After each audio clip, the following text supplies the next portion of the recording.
जय जय नमोस्तु नमोस्तु नमो सिद्धाय नमो ऐर्यां नमो वज्रायां नमो नमः समय साराय स्वभूत्या चकास्ते चित्रोभावाय भावाय सर्वभावान्तरिक्षे सूर्य सुर नर पति वंदने प्रविनष्टकाति कर्मणे प्रणमन करो धर्म करता तीर्थ श्री महावीर।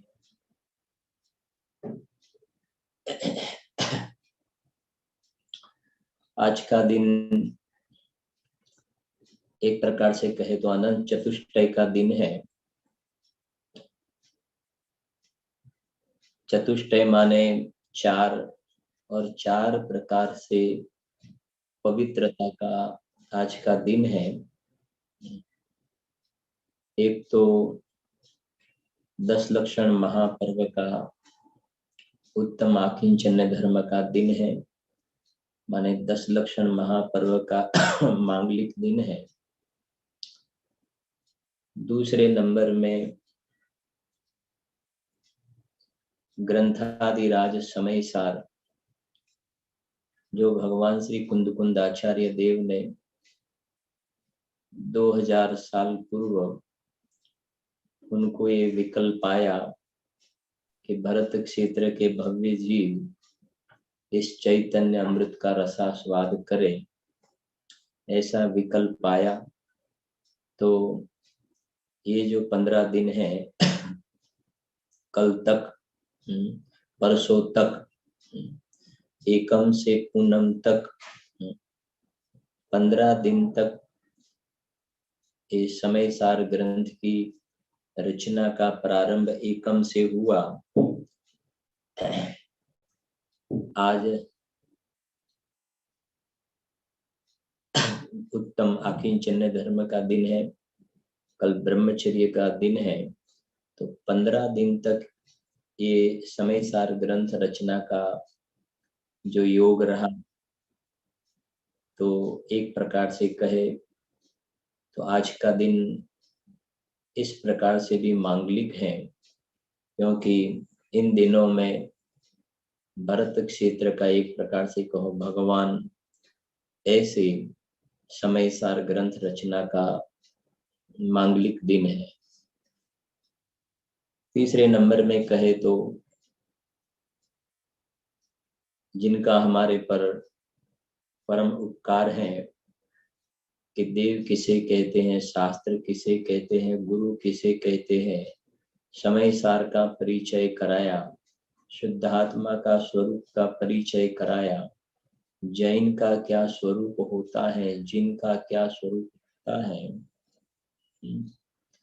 एक एक सूक्ष्म बातें सरल करके एकदम हलवा जैसे सरल करके एकदम जो भगवान आत्मा को हाथ पर रखे हुए आंवले समान बताया, ऐसे हमारे परम उपकारी पूज्य गुरुदेव श्री के आज परिवर्तन का दिन भी है। वो भी एक इतिहास बन गया। उन्होंने सुवर्णपुरी को सोनगढ़ परिवर्तन का भाव तो चल रहा था, लेकिन सोनगढ़ में ही उसका प्रकार का योग बना। और सोनगढ़ देखो, सहज गांव का नाम भी सोनगढ़ आ गया। गुरुदेव श्री सोनगढ़ का अर्थ करते थे भगवान आत्मा। जिस प्रकार सोने को जंग नहीं लगता है, इसी प्रकार ये भगवान आत्मा सोने जैसा ही तो चैतन्य पवित्र तत्व है, उसमें राग द्वेष का जंग नहीं लगता है। ऐसा ये चैतन्यगढ़, सोनगढ़, निश्चय से सोनगढ़ तो ये स्वर्णपुरी अपना शुद्धात्मा है। गांव का नाम भी सहज ऐसा मिल गया, सोनगढ़। और जहां परिवर्तन किया, उस स्थान का नाम, उस मकान का नाम भी देखो, स्टार ऑफ इंडिया। वास्तव में देखे तो गुरुदेव श्री की तो बात क्या करे, स्टार ऑफ इंडिया भी उनका थोड़ा कम पड़े, ऐसा बहुमूल्य रत्न कि जिन्होंने ये ध्रुव धाम के ध्यान की धुनी दखाई पंचम काल के अंत तक, ये अविरल रूप से ये गुरुदेव श्री का बताया हुआ ये शांति धारा, शांत मार्ग, आनंद का मार्ग अंत तक चलने वाला है, वो बिल्कुल निसंदेह बात है। ऐसे ये पूज्य गुरुदेव श्री का परिवर्तन का दिन, वास्तव में ये अज्ञानी जीव पर्याय में सच्चा अर्थ में परिवर्तन करे, मिथ्या दर्शन के जगह सम्यक दर्शन का उसकी पर्याय में जन्म होवे, तो वास्तव में गुरुदेव श्री का परिवर्तन का दिन भी एक प्रकार से उसने मनाया, ऐसा कहा जाए। और 3 प्रकार से तो ये मांगलिक दिन है। चौथे प्रकार से कहे तो पवित्रता, जो कल शाम को भी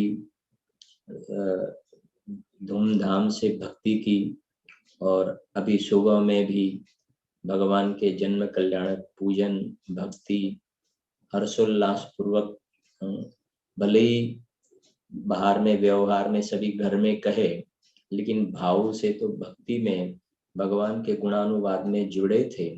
ऐसे हमारे अंतिम शासन नायक त्रिलोकीनाथ जिनेंद्र भगवान महावीर स्वामी का जन्म कल्याणक महोत्सव का आज का दिन है। इस प्रकार से आज का ये पवित्र दिन अनंत चतुष्टय से समन्वित है।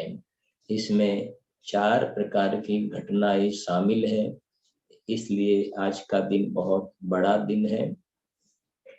इसमें भगवान महावीर स्वामी का जन्म कल्याणक महोत्सव हम क्यों मनाते हैं, थोड़ी सी चर्चा करेंगे अपन। क्योंकि इस पर्याय में उन्होंने जन्म मरण का अभाव कर दिया, क्योंकि माँ की कुख में आना, 9 मास तक रहना, जन्म लेना, ये भगवान आत्मा को देह धारण करना, ये कोई अच्छी बात नहीं है, शोभा की बात नहीं है। योग सार में गाथा भी आई है, शर्म जनक जन्मों टड़े, ध्यान वड़े अभ्यंतरे देखे जे अशरीर, शर्म जनक जन्मों टड़े पिए न जननी क्षीर। जन्म लेना कोई अच्छी बात नहीं है, और ये जन्म मरण कब तक चालू रहता है, जब तक ये हमारे अंतिम शासन नायक भगवान महावीर स्वामी की दिव्य ध्वनि में जन्म मरण रहित शुद्धात्मा का जो स्वरूप आया, जिसे बाल पोथी में भी कहते हैं, मारे जन्म नहीं मारे मरण नहीं, ऊंचू आत्मा परमात्मा, सहजानंदी शुद्ध स्वरूपी देह मरे लेकिन मैं नहीं मरता। ऐसे भगवान की ओम ध्वनि में ये शुद्ध आत्मा का स्वरूप आया, जिस शुद्धात्मा को भव का परिचय नहीं है, नियम सार में बताया, जन्म मरण का शुद्धात्मा को परिचय नहीं है, वो तो अनादि अनंत टंकोत्कीर्ण अपने अनंत चैतन्य वैभव में ही रहा हुआ है, अनादि अनंत है। उस शुद्धात्मा का जीव एक दफे स्वीकार करे, अनुभव करे, स्वानुभूत्या चकासते, तो अनुभव करे ना, तो वो भी अल्प काल में भक्त नहीं भगवान बनेंगे। भगवान महावीर की जो पर्याय में अभी अनंत चतुष्टय, अभी तो वो सिद्ध दशा को प्राप्त हुए, तो भगवान महावीर स्वामी जैसी दशा पर्याय में प्रकट हो जाए, ऐसा धर्मोपदेश उनकी वाणी में आया। कल शाम को ही थोड़ी गाथा कही थी, प्रवचन सार में गाथा है, और पूजन में भी वो गाथा का भाव लिखा है। जो हुए आज तक हरिहंत, सबने अपनाया यही पंथ, उपदेश दिया इसी प्रकार हो सबको मेरा नमस्कार। तो भगवान महावीर स्वामी के जीवन चरित्र को समझने के लिए मात्र भगवान महावीर स्वामी का भाव पर्याप्त नहीं है।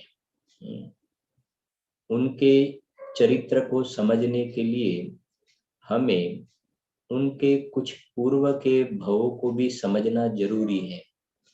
पूर्व के भवों की भवावली को समझे तब हमें भी अंदर में विश्वास आएगा कि हम भी पामर में से पर्याय में परमात्मा बन सकते हैं। स्वभाव से तो हम भगवान हैं, लेकिन पर्याय में भी भगवान बन सकते हैं। जो भगवान महावीर स्वामी पूर्व के भवों में अज्ञानी मिथ्या दृष्टि थे, वो परमात्मा बन गए। तो उनके कुछ भवों की चर्चा करते हैं कि अनेक भवों पहले वो भगवान महावीर स्वामी का जीव एक पुरूरवा नाम का भील था। जंगल में रहता था, क्रूर था, शिकार करता था, मांसाहार का सेवन करता था। उसका नाम पुरूरवा नाम का भील था। एक दफे जंगल में एक सागर सेन नाम के मुनिराज अपने स्वरूप में आराधना कर रहे थे। तो दूर से एक पुरूरवा भील ने मुनिराज को देखा और उसने समझा कि कोई जंगल में कोई प्राणी है, तो शिकार करने के लिए उसने बाण चढ़ाया। तो उसकी धर्म पत्नी ने कहा कि सबूर करो, मत करो ऐसा काम।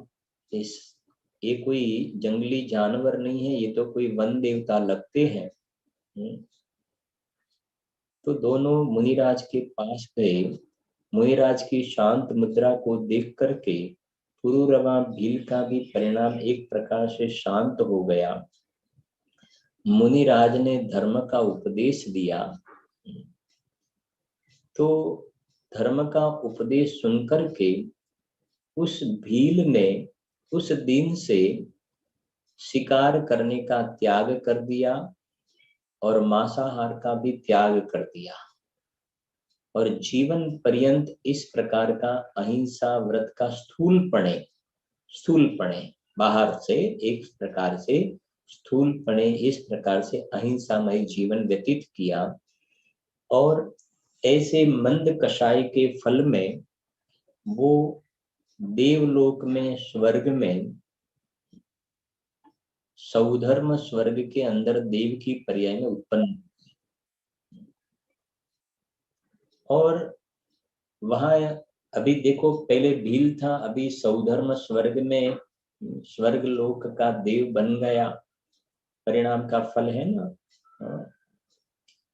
वहां बहुत सारी देवांगनाएं, भोग विलास की बहुत ऊंची सामग्रियां। अभी उसके पास अवधि ज्ञान था, क्योंकि देवों को 3 ज्ञान होता है, मति श्रुत अवधि, 3 ज्ञान था, अवधि ज्ञान था, लेकिन सम्यक ज्ञान नहीं था। तो पूरा जीवन इस प्रकार से भोग विलास में उसने व्यतीत कर दिया। और वहां से आकर के अपने ये 24 तीर्थंकर है, उसमें प्रथम तीर्थंकर ऋषभ देव, प्रथम तीर्थंकर, उनका जब शासन चल रहा था तो ऋषभ देव के समय में उनके जो पुत्र भरत जी, बाहुबली वगैरह, तो भरत जी के पुत्र के रूप में वो जो अपने चरित्र नायक भगवान महावीर स्वामी, जो भील में से स्वर्ग में देव बने थे, वहां से आयु पूर्ण होने पर भरत चक्रवर्ती के यहाँ मारीची के पुत्र के रूप में उत्पन्न हुआ, जिसे सब जानते हैं, मारीची का नाम से प्रसिद्ध है ना। मारीची के पुत्र के रूप में वहां उत्पन्न हुआ। कथाएं तो बहुत एक एक में बहुत सारी अंदर में डिटेल है, ज्यादा उसमें नहीं जाएंगे अपन। और भगवान की दिव्य ध्वनि में ऋषभ देव ने जब मुनि दीक्षा अंगीकार की ना, तो 4000 और भी उनके साथ में दीक्षित मुनिराज हुए थे, उसके साथ में मारीचिका जीव भी था। लेकिन बाद में सच्चा बात पता चलने पर और तो उन्होंने सच्चे मार्ग के अंगीकार किया, लेकिन ये मारीच के जीव ने भगवान की बात के साथ वो सम्मत नहीं हुए। भगवान की दिव्य ध्वनि में जब ये आया, भरत जी ने पूछा कि परिवार के सदस्य संबंध में उनका भविष्य पूछा ना, तो भगवान की दिव्य ध्वनि में आया कि क्योंकि पूछा था कि अपने कुल में और कोई तीर्थंकर होंगे, कि हाँ एक और यहाँ जीव है जो तीर्थंकर बनेगा। तो ये मारीची का जीव है ना, वो अंतिम तीर्थंकर बनेगा महावीर भगवान के रूप में।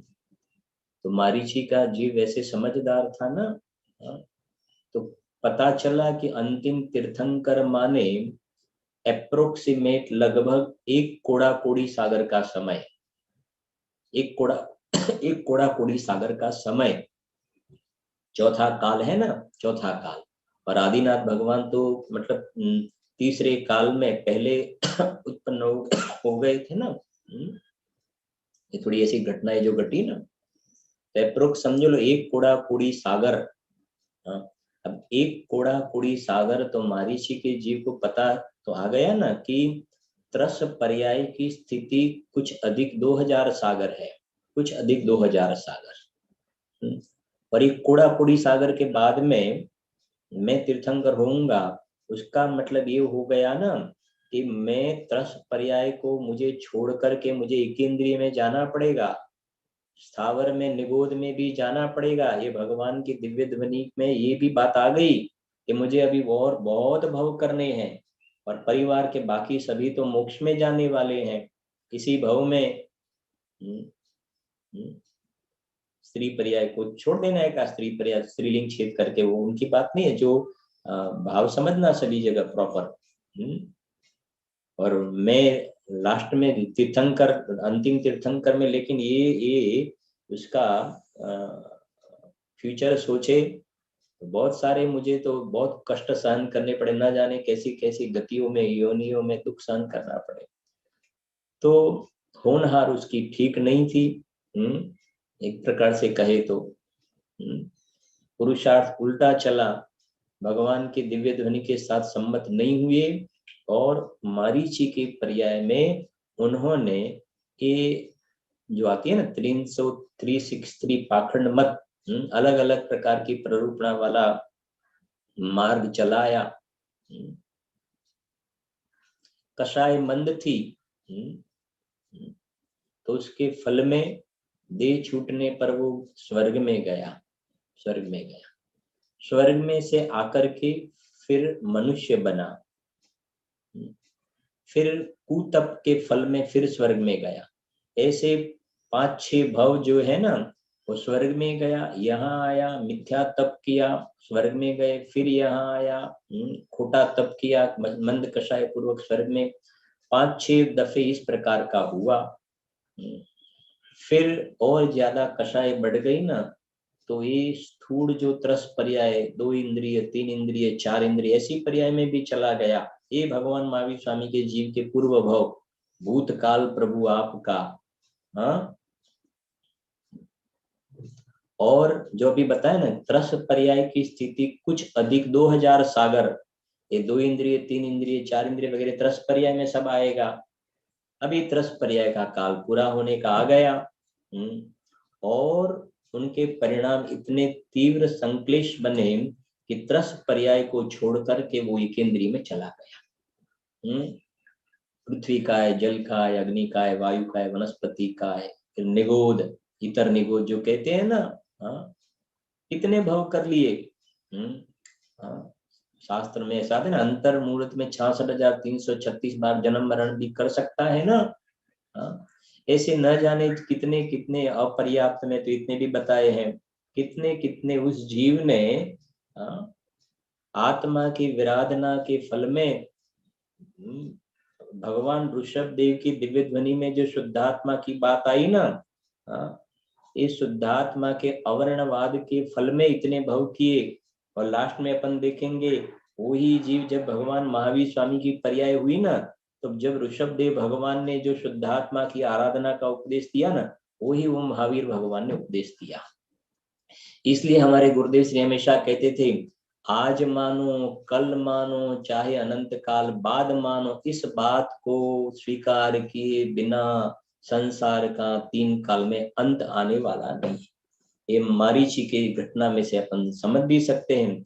मारीची के घटना में ऋषभ देव भगवान ने जो बात कही उसको स्वीकार नहीं किया, और महावीर भगवान की पर्याय में या शेर की पर्याय में वो स्वीकार किया।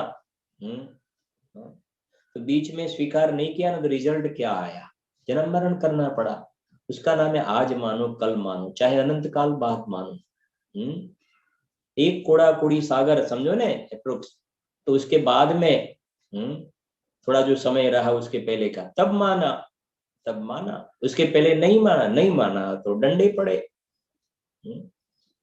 तो उसमें से तो सभी जीवों को प्रेरणा लेनी है ना, कि जब तक ये जीव अंदर में त्रिकाली ध्रुव भगवान आत्मा अस्पर्श स्वभावी भगवान आत्मा को स्पर्श नहीं करता है, आत्मानुभूति नहीं करता है, नमः समय साराय स्वानुभूत्या चकास्ते, वो परिणति नहीं बनती है ना, तब तक इस जीव की जो मारीची की दशा जो अलग अलग स्थिति में हुई ना, एक इंद्रियवादी में घूमना चक्कर खाना, वो स्थिति होने वाली है। देखो, और बहुत सारा काल इस प्रकार से व्यतीत किया, फिर ऐसे ही सहज रूप में उनके एक प्रकार से कषाय मंद हुए ना, तो वो निगोद से बाहर आया, एकेंद्रिय से बाहर आया, और अब उसने वो जो निगोद वाली लास्ट पर्याय, अब उसने समझो एक प्रकार निगोद को राम राम कर दिया। अब वो भविष्य में कभी भी जो इतर निगोद कहते हैं ना, वो निगोद में जाने वाला नहीं है, वो बाहर आ गया। अब ऐसा गलत परिणाम उसके होने वाले नहीं है कि जिसके फल में वो केंद्रीय में जाए। वो वहां से आया ना, तो राजगृही नगरी प्रसिद्ध है, वहां ब्राह्मण के यहाँ उत्पन्न हुआ, मंद कषाय पूर्वक देह छोड़ा और स्वर्ग में जाना प्रसन्न हुआ। फिर स्वर्ग लोक में से आया, फिर राजगृही नगरी के साथ में अपने जैन शासन का बहुत बड़ा इतिहास जुड़ा हुआ है। बहुत सारी घटनाएं राजगृही में घटी हुई है। जिस प्रकार हस्तिनापुर है ना, इसी प्रकार से राजगृही के साथ भी बहुत हिस्ट्री है जैन शासन के। राजगृही में जन्म हुआ, और समझना आप थोड़ी, इसमें अपन थोड़े चर्चा करेंगे। वहां वो विश्वनंदी नाम के राजकुमार थे, और उनके कजिन ब्रदर, चाचा के लड़के, उसका नाम था विशाख नंद। एक दफे विशाख नंद ने, पूरी अपन घटना नहीं कहते हैं, विशाख नंद ने एक अपने जो चरित्र नायक उनका नाम था विश्वनंदी। वे मारीची का जीव, महावीर भगवान का जीव विश्वनंदी राजकुमार थे। तो विशाख नंद ने विश्वनंदी के साथ छल कपट किया, एक घटना के संबंध में छल कपट किया। तो विश्वनंदी राजकुमार को जब मालूम हुआ ना, तब उनको मारने के लिए जब गया ना, तो विशाख नंद जी था, वो अपने पूरे साथियों को लेकर के विश्वनंदी को मारने के लिए जब आया ना, तो विश्वनंदी ने पास में पड़ा हुआ एक खंभा, पिलर, उसको एकदम उठा करके पूरी शत्रु की सेना को भगा दिया। तो उसके साथ में विशाख नंद भी भागा, और विशाख नंद भाग करके एक झाड़ पर चढ़ गया, एक वृक्ष पे। तो विश्वनंदी वहां भी पहुंच गया और झाड़ को भी ऐसा हिला करके उठा दिया। तब विशाख नंदी समझ गया कि अब बहुत मुश्किल है बचना, तो उसने विश्वनंदी के पांव पकड़ लिया और क्षमा करने का, मुझे छोड़ दो, इस प्रकार से कहा। तो विश्वनंदी राजकुमार ने उसको माफ भी कर दिया। लेकिन ये जब घटना बनी ना, तब से विश्वनंदी के अंदर में चित्त में एक प्रकार से वैराग की भावना बन गई। और थोड़े ही समय में उन्होंने सम्यक दर्शन स्वानुभव प्रकट कर लिया। सम्यक दर्शन तो प्रकट कर लिया, लेकिन उनका तीव्र पुरुषार्थ और भी बना और उन्होंने निर्ग्रंथ मुनि दीक्षा अंगीकार कर ली। छठवें सातवें गुणस्थान में झूलने वाले संत ये अपने चरित्र नायक ये बन गए। अब एक दफे वे मुनिराज, ये विश्वनंदी मुनिराज एक दफे राजगृह नगरी में आहार के लिए जा रहे थे। 1 मास का तो उपवास था उनको, और बाद में आहार का विकल्प आया तो नगर में जा रहे थे ना। तो जा रहे थे, उसी वक्त एक बैल ने उनको एकदम सिंग मारा। तो मुनिराज थे ना, एकदम वैसे स्थिति भी शरीर की ऐसी हो गई थी, और बैल ने सिंग मारा तो बिल्कुल नीचे गिर गए। तो जब गिर गए ना, उसी वक्त सामने एक घर में ये विशाखनंद जो था ना, वो बैठा हुआ, वो देख भी रहा था। तो विशाखनंद ने व्यंग किया, कटाक्ष किया, और मुनिराज को ऐसा बोला कि कहाँ गई वो तेरी ताकत, कहाँ गया वो तेरा बल, जो तूने पत्थर का खंबा उठाया था, झाड़ को उठा गया था, तुझे बहुत अभिमान था ना, बस एक बैल के छोटे धक्के लगने से तू गिर गया, कहाँ गई तेरी ताकत। बस ये देखो, ये अभी क्या क्या क्या हो गया। बस उसी समय विश्वनंदी मुनिराज के परिणाम थोड़े विचलित हो गए, और उन्होंने निदान किया कि भविष्य में मुझे ऐसा बल प्राप्त होवे, ये मेरे तप के प्रभाव में मुझे ऐसा बल प्राप्त होवे कि मैं विशाखनंद को पाठ पूरा बना दूं, उसका मैं बदला लूं, ऐसा मुझे बल चाहिए। देखो अभी बस इस प्रकार का निदान किया, और उनका सम्यक तो छूट गया। और मांगा क्या, उनको रत्नत्रय के फल में तो निर्वाण पद मिले, उसकी जगह उन्होंने ऐसा निदान के फल में ऐसा पुण्य का स्थिति मांगी कि मुझे ऐसा शरीर का बल चाहिए। तो उनका सम्यक वमन हो गए, वो मिथ्या दृष्टि अज्ञानी हो गए। और ये उन्होंने ये जो तप किया था ना, तो उसके फल में वो 10वें स्वर्ग में देव हुए। मंद कषाय थी तो स्वर्ग में 10वें स्वर्ग में देव हुए। और ये जो विशाखनंद था ना, विशाखनंद भी बाद में उनको भी इस प्रकार से निर्ग्रंथ दशा का परिणाम भी हुआ, और वो भी वहां स्वर्ग में उत्पन्न हुआ। 10वें स्वर्ग में वो भी उत्पन्न हुआ। उन्होंने भी निदान करके वो छोड़ दिया था, और वो भी वहां उत्पन्न हो गया। अब वो दोनों वहां थे ना, तो वहां से च्युत हुए, अवस्था दोनों की पूर्ण हुई ना, तब अपने जो चरित्र नायक थे ना, तो त्रिपुष्ट नाम के नारायण बने। यहाँ त्रिपुष्ट नाम के नारायण, नव नारायण होते ना, नव नारायण, तो उसमें सबसे पहला नारायण, नव नारायण में श्रेयांसनाथ भगवान का समय था, मारीची के पर्याय में ऋषभ देव का समय था। ये आत्मा अनादि अनंत अखंड है, समझे ना, इसमें से न्याय निकलता है ना, पुरुरवा भील मारीची की पर्याय, फिर विश्वनंदी की पर्याय, फिर ये त्रिपृष्ठ नाम के प्रथम नारायण बने, श्रेयांसनाथ भगवान का समय था। और वो जो था ना विशाखनंद, वो भी वहां उत्पन्न हुआ। वो अश्वग्रीव नाम का प्रतिनारायण हुआ, प्रतिनारायण अश्वग्रीव नाम का। तो उस वक्त भी वो भी एक घटना है, अश्वग्रीव था ना, वो विद्याधर था, और एक त्रिपृष्ठ नारायण था ना, भूमि गोचरी था। तो शादी की एक घटना थी, तो राजा ने अपनी कन्या, राजा ने, विद्याधर राजा था ना, उसने अपनी कन्या को त्रिपुष्ट नारायण के साथ उसको दे दी, शादी कराने के बात हो गई, सब नक्की हो गया।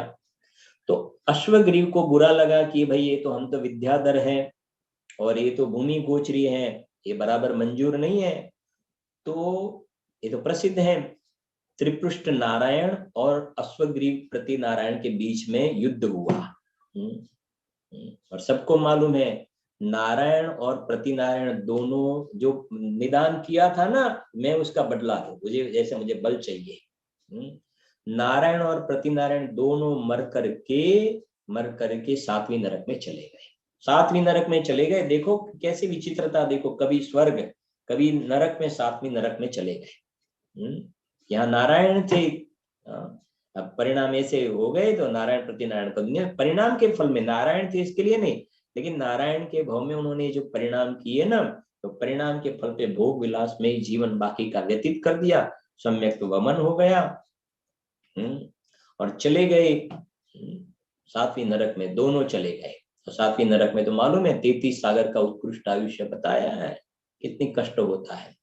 और ये त्रिपुष्ट नारायण का जीव जो सातवीं नरक में था, वहां से निकला तो क्रूर शेर हुआ क्रूर, और पूरा जीवन उसने ऐसे में व्यतीत कर दिया।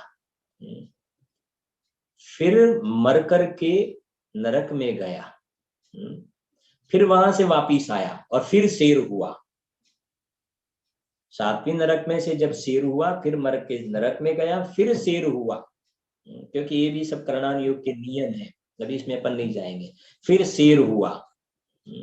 अब ये जो शेर है ना, ये अपना जो अपने मंदिर जी में फोटोग्राफ वगैरह देखते हैं ना, जहाँ उन्होंने सम्यक तो प्राप्त किया, ये वाला शेर ये। एक दफे जंगल में हिरण का शिकार कर रहा था, उसी वक्त आकाश मार्ग से दो मुनिराज आए, अमित प्रभ और अमित तेज नाम के दो मुनिराज आए, और आकाश से आए। और जब मुनिराज को आते हुए देखा ना, उसी वक्त समझो उसकी काल लब्धि पक गई थी, होनहार काल लब्धि, पांचों समवाय कहते हैं ना, समवाय लब्धि, स्वयं विशुद्धि देशना प्रायोग्य करण, स्वयं था विशुद्धि, भगवान को मुनिराज को देखे, कषाय शांत हुई। मुनिराज ने धर्मोपदेश दिया, शेर को धर्मोपदेश दिया कि अरे हे मृगराज, तू ये क्या कर रहा है? हम अभी सिमंदर भगवान के समव शरण में उनकी दिव्य ध्वनि में सुनकर के आए हैं कि तू तो भरत क्षेत्र में 10वें भव में, मतलब 10 भव बाद तू तो अंतिम शासन नायक तीर्थंकर भगवान महावीर स्वामी होने वाला है, और तू ये क्या कर रहा है? ये हिरण का मांस खाना ये तुझे शोभा देता है? और तू पूर्व में त्रिपुष्ट नाम का नारायण हुआ, कई दफे स्वर्ग में गया, कई दफे तू नरक में सातवीं नरक में गया, स्वर्ग में गया, नारायण हुआ, सब घटनाएं सुनाई। तो शेर को जाति स्मरण ज्ञान हुआ, पूर्व के भव सब दिखने लगे, जाति स्मरण ख्याल में आ गया। अब उसमें बस बिल्कुल इस प्रकार की योग्यता दिखी तो मुनिराज ने धर्मोपदेश दिया कि अंदर में देखने वाले को देख, जानने वाले को जान, तेरी पर्याय को अंतर्मुख कर, अंतर सन्मुख दृष्टि कर। अंतर सन्मुख दृष्टि करेगा तो तेरा अंदर में अपरिणामी परम पारिणामिक भगवान आत्मा अंदर में विद्यमान हाजरा हजूर है। अनंत काल से तूने उसका दर्शन नहीं किया है, एक दफे तू उपयोग अंदर में ले जा, तेरा काम हो जाने वाला है। तू अंदर में दृष्टि कर अंदर में। क्षयोक्षम लब्धि विशुद्धि देश ना मिली मुनिराज की, उसने प्रायोग्य अंदर में बस पुरुषार्थ किया, करण लब्धि पूर्वक उस जीव ने सम्यक को प्राप्त कर लिया। मुनिराज की बात को जमीन पर नहीं गिरने दिया। हाँ बात तो सही है, हाँ बात तो करते हैं ना अज्ञानी जी, नहीं बात तो सही है, करने जैसा तो यही है, करने जैसा, लेकिन थोड़ा ये सब ठीक हो जाए ना, बाद में थोड़ा ये सब ठीक हो जाए, ऐसा उसने नहीं किया। बाद में थोड़ा ये थोड़ा ऐसा नहीं, सीधे मुनिराज बोलते गए और अंदर में देखता गया, वो कहते गए, अंदर में अप्लाई करता गया और भगवान के लघुनंदन बन गए, सर्वज्ञ पुत्र। मोक्ष मार्ग का प्रारंभ हो गया। शास्त्र में जो शेर की पर्याय में सम्यक्त्व की प्राप्ति की बात आती है ना, वो इसलिए आती है कि अखंड आराधना है। पहले जो हुआ ना विश्वनंदी की पर्याय में, वो छूट गया, इसलिए मुख्य रूप से व्याख्यानों में इसकी स्वाध्याय में चर्चा कम आती है, लेकिन पहले था, अब छूट गया वो। लेकिन ये शेर की पर्याय की मुख्यता से बात क्यों आती है, क्योंकि ये अब जो धारा प्रकट हुई है ना, ज्ञान धारा, वो चलने वाली है, कर्म धारा निकल जाने वाली है, और वो बस सारी अनंत काल तक ये सम्यक तो चलने वाला है, मोक्ष मार्ग में आगे अग्रसर होने वाले हैं। अब ये शेर की पर्याय में बस बाकी का जीवन भी इस प्रकार से मंद कषाय पूर्वक व्यतीत किया और स्वर्ग में गए। अब वो नरक गति निकल गई। अब ये शेर वाली तिर्यंच पर्याय भी लास्ट, अब तिर्यंच पर्याय में क्रॉस चौकड़ी, नरक में चौकड़ी, तिर्यंच में चौकड़ी, अब वो गए स्वर्ग में। क्योंकि अब बस ये सम्यक पर शहीद का पुण्य भी होता है ना, वो ऊंची प्रकार का पुण्य होता है। कई दफे अपन कहते भी नीचे आएंगे तो राजा बनेंगे या चक्रवर्ती बनेंगे, चक्रवर्ती के पुत्र बनेंगे, राजाधिराज बनेंगे, तीर्थंकर बनेंगे, यही बनेंगे वो। गए स्वर्ग में, फिर वहां से आए, कनक ध्वज नाम के राजा बने, लेकिन उनको राजपद नहीं सुहाता था। निर्गनंद मुनि दीक्षा अंगीकार ली थोड़े समय के बाद में, केवल ज्ञान प्रकट करने के लिए, पुरुषार्थ थोड़ा कम पड़ा, गए स्वर्ग में। फिर वहां से आए, स्वर्ग में भी बस उनको तो आत्मा ही पसंद था, हाँ, संयम धारण करने की चटाचटी थी वो। फिर यहाँ आए, हरिशेन नाम के राजा बने, भोगों में उदासीन वृत्ति थी, भले राजपद था, लेकिन ये चैतन्य पद उनको जब उपलब्ध हुआ था ना, उसमें जो चैतन्य का रस आता था, उसके सामने भोगों का रस उनको तुच्छ लगता था। फिर निर्ग्रंथ दीक्षा अंगीकार कर ली। फिर अंदर में श्रेणी के योग्य पुरुषार्थ नहीं बना, भावना थी, फिर स्वर्ग में गए। फिर स्वर्ग में से फिर आए तो यहाँ प्रिय मित्र नाम के चक्रवर्ती बने, चक्रवर्ती बने। चक्रवर्ती 6 खंड के राजा, 96,000 रानियां, लेकिन वो प्रिय मित्र चक्रवर्ती, हाँ, कहते हैं ना भरत जी घर में ही वैरागी, उनको रंच मात्र उसके प्रति वो भावना बाते थे कि ये सब बिना भोगे उसकी निर्जरा हो जाए, बिना भोगे उसकी निर्जरा। क्योंकि हम तो ये अंदर में आनंद का जो हमें मजा आती है ना, तो बस उन्होंने निर्ग्रंथ मुनि दीक्षा अंगीकार कर ली, प्रिय मित्र चक्रवर्ती, चक्रवर्ती पना छोड़ करके निर्ग्रंथ दीक्षा अंगीकार कर ली, निर्ग्रंथ दीक्षा अंगीकार कर ली। फिर उन्होंने निर्वाण पद के लिए पुरुषार्थ उठाया, लेकिन पुरुषार्थ कमजोर रहा। फिर गए स्वर्ग में, फिर स्वर्ग में गए, फिर स्वर्ग में से आए तो नंद नाम के राजा बने, नंद नाम के राजा। अब 3 भव बाकी है, समझना, 10 भव है ना, 3 भव। नंद नाम के राजा बने, और उस पर्याय में क्या हुआ कि थोड़े समय के बाद में फिर उनको वैराग हो गया, निर्ग्रंथ मुनि दीक्षा अंगीकार कर ली। वहां एक प्रोष्टिल नाम के मुनिराज थे, जो सर्वावधि ज्ञानी थे, चरम शरीरी तद्भव मोक्षकामी थे। प्रोष्टिल नाम के सर्वावधि ज्ञानी मुनिराज थे, जो श्रुत केवली थे, श्रुत केवली।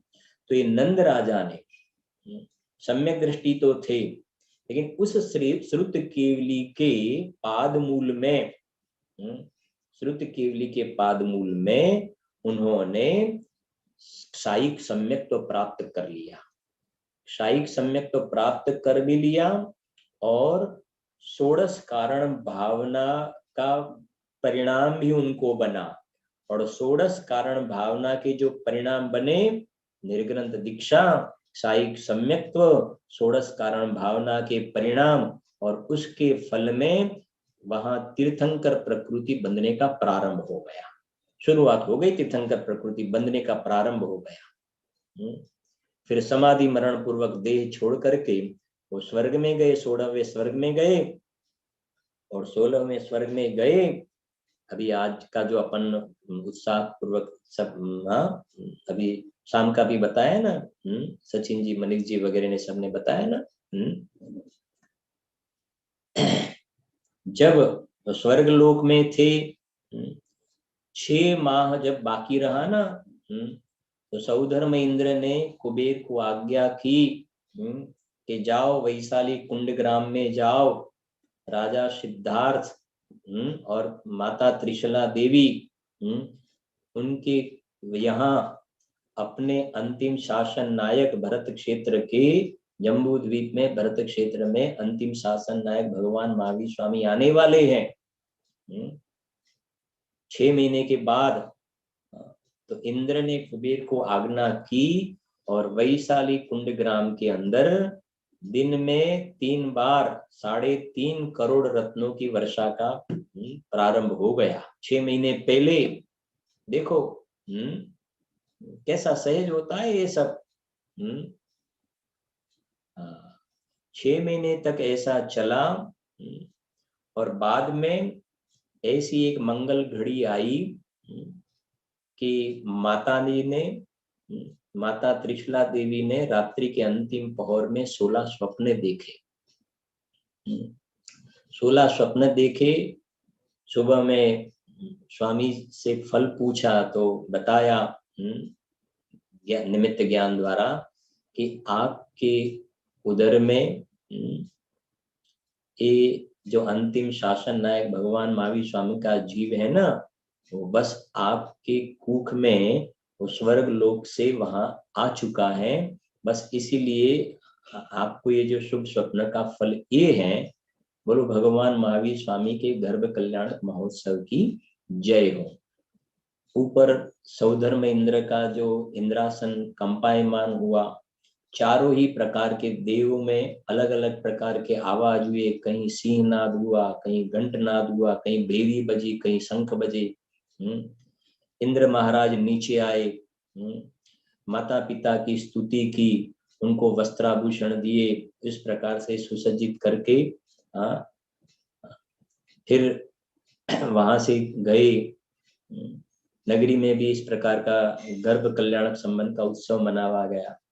फिर पूरे दिन हो जाने के बाद में यथा योग्य समय आया ना, बस वो और भी सारी घटनाएं हैं जो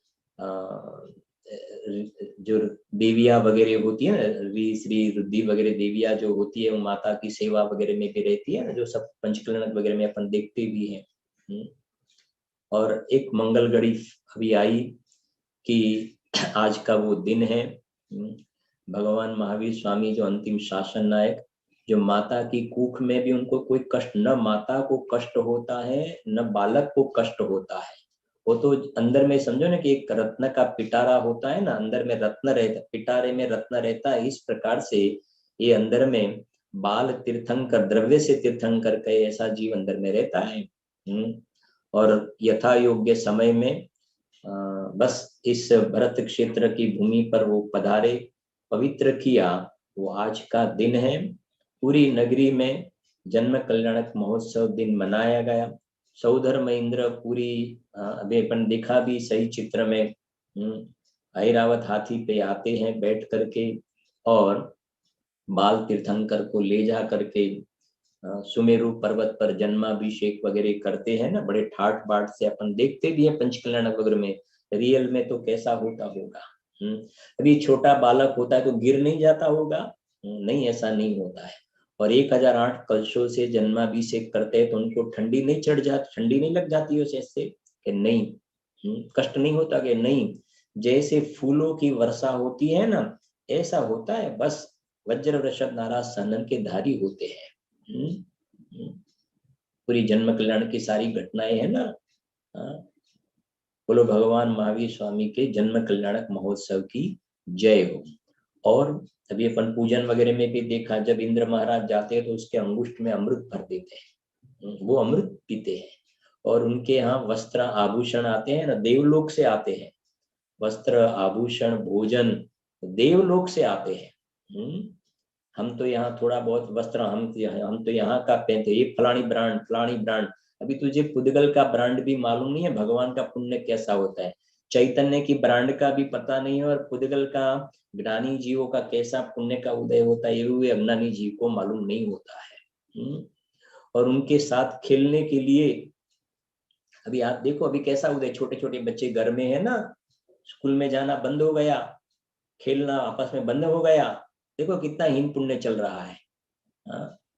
और भगवान महावीर स्वामी जब बच्चे थे ना, बाल अवस्था, तो उनके साथ खेलने के लिए स्वर्ग लोक में से देव बालक का रूप बना करके आते थे, उनके साथ में खेलते थे। हमारे घरों में तो क्या होता है खेलने के लिए, वो टेडी बियर क्या बोलते हैं, टेडी बियर। हाँ, और हमारे पास ऐसा है, हम उससे हम बड़ा मानते हैं अपने को। भगवान के साथ खेलने के लिए कोई टेडी बियर नहीं, रियल स्वर्ग के देव आते हैं और उनके साथ में खेलते हैं। और रत्नों की धूल होती है, रत्नों की धूल, उसमें खेलते हैं।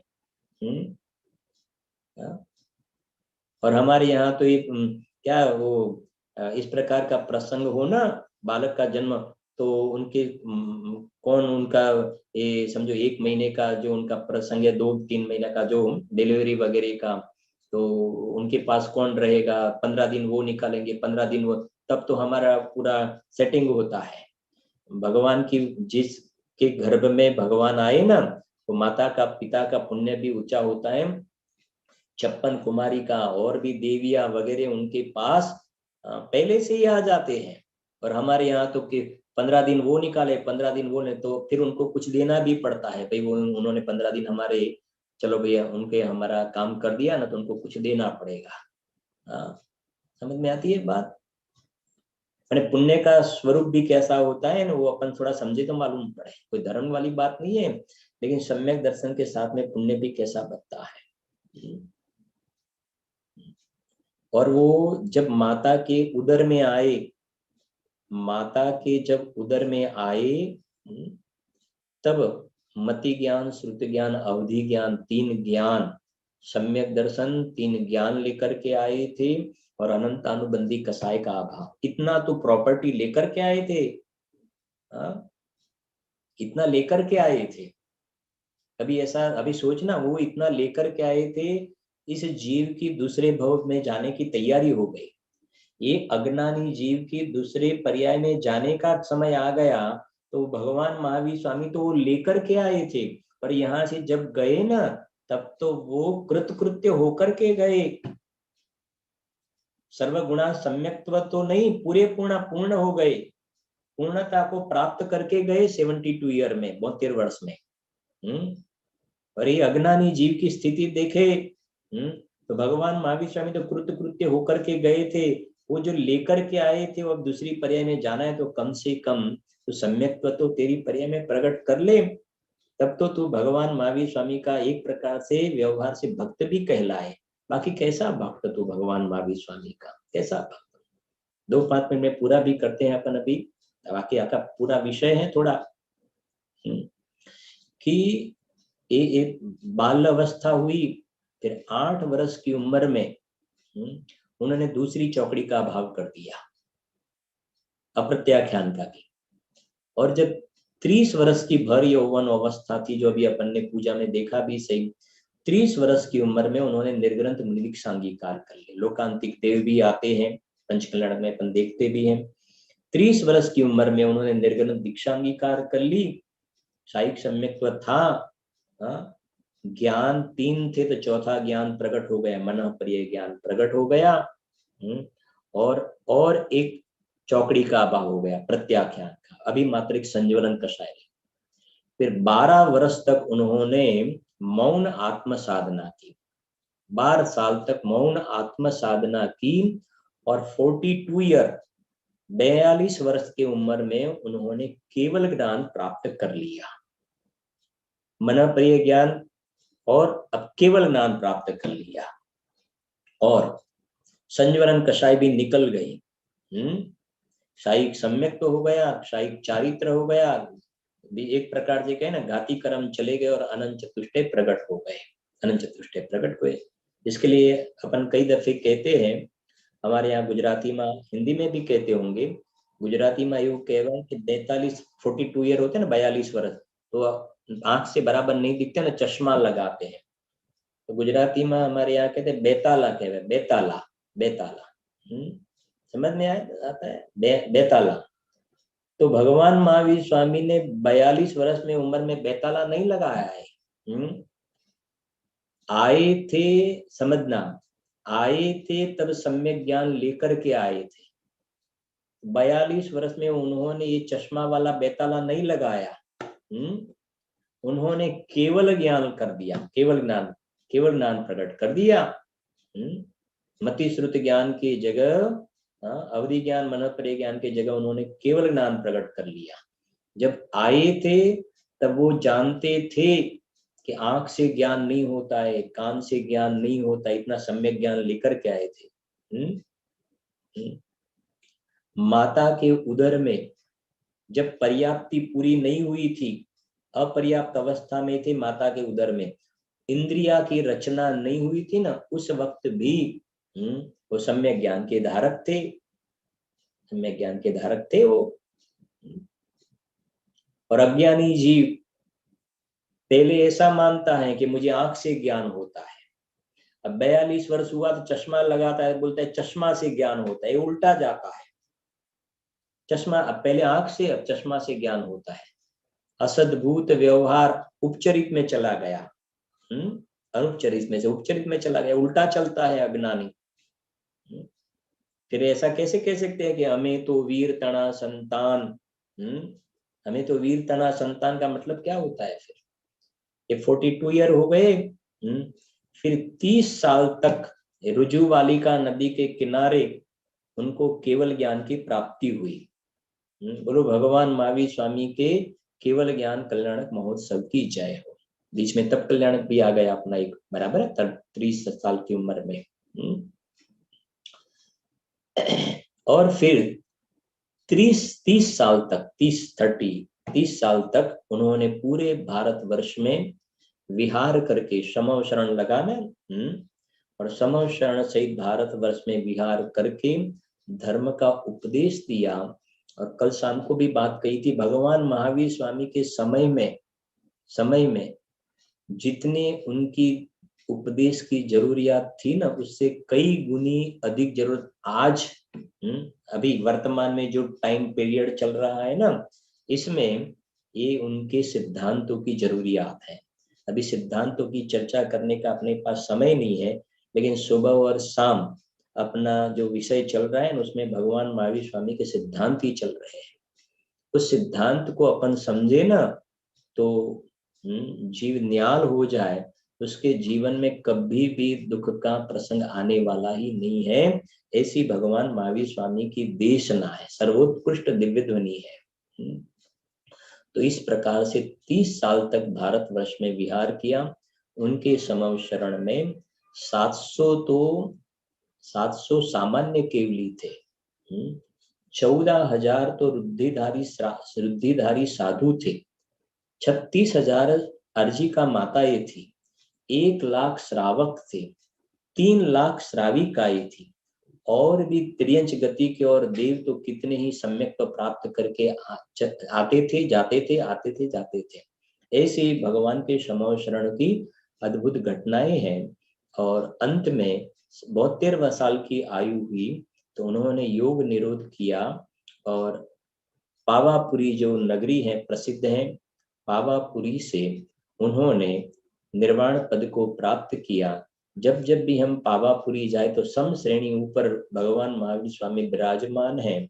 इस प्रकार से ये उनके चरित्र के समझने का फल है, जो अपन बोलते हैं ना, भूतकाल प्रभु आपका, वह मेरा वर्तमान, वर्तमान जो आपका, वह भविष्य मम जान, सभी साधर्मी जीव। इस प्रकार से भगवान महावीर स्वामी का चरित्र को समझ करके अपने शुद्धात्मा का आश्रय लेकर उनके जैसे कृत्य दशा को प्राप्त होवे, ऐसी मंगल कामना।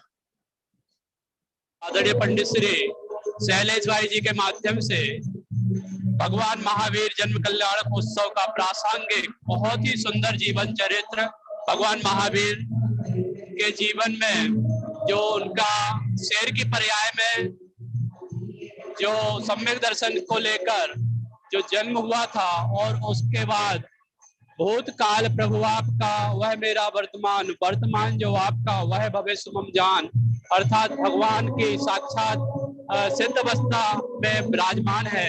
आज हमारे भगवान महावीर के जीवन के बारे में आदरणीय पंडित साहब ने हम सभी को समग्र जो उनके जीवन की पहलू थे उन पहलुओं को हमने समझा, और इसी प्रकार का जो जीवन चरित्र है उनका, वह जीवन चरित्र यद्यपि युद्ध नहीं कियो तदपि बने महावीर, अर्थात उन्होंने कुछ भी अस्त्र वस्त्र शस्त्र ना रखे हुए अपने आत्मा का आश्रय लेकर वो भगवान बने। ऐसे ही हम भी उनके जैसा बने, ऐसी मंगल कामना जो कि दादा मंगलाचरण में हम सभी को स्मरण कराते हैं। संतप्त मानस शांत हो जिनके गुणों के गान में, वे वर्धमान महान जिन विचरे हमारे ध्यान में। इस प्रकार हम भी भगवान महावीर के अनुयायी बनते हुए अपनी आत्मा की शरण लेकर हम भी भगवान महावीर बने, ऐसी मंगल कामना। शाम को बहुत ही सुंदर भगवान महावीर के जन्म कल्याणक उत्सव के प्रसंग पर बहुत ही सुंदर भजन संध्या का आयोजन ठीक 7:15 बजे प्रारंभ होगा। आध्यात्मिक पाठ होगा। आप सभी से निवेदन, समस्त साधर्मी उससे संध्याकालीन भजन संध्या के साथ में हम सभी जुड़ेंगे। अभी आपसे निवेदन, जिनवाणी विनय के लिए अपने स्थान पे खड़े होंगे। निज निधि निज में बताए यह अनंत उपकार है, उसके लिए जिनवाणी माँ को वंदना सतबार है, वंदना सतबार है। नौवान नमोकार मंत्र के माध्यम से पंच परमेश्वरी भगवान का स्मरण करेंगे।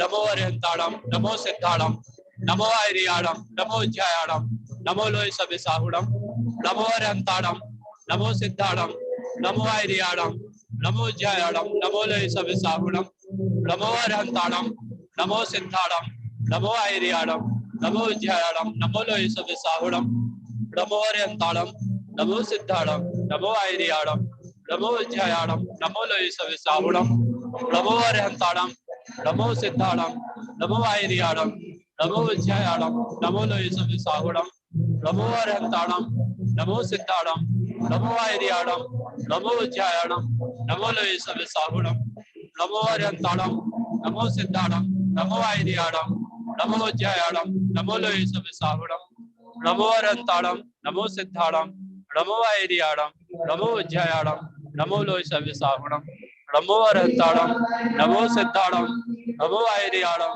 नमो जयाणम, नमो लोय सविसाहुणम, नमो अरिहंताणम, नमो सिद्धाणम, नमो आयरियाणम, नमो जयाणम, नमो लोय सविसाहुणम। बोले पंच परमेष्ठी भगवान की जय हो।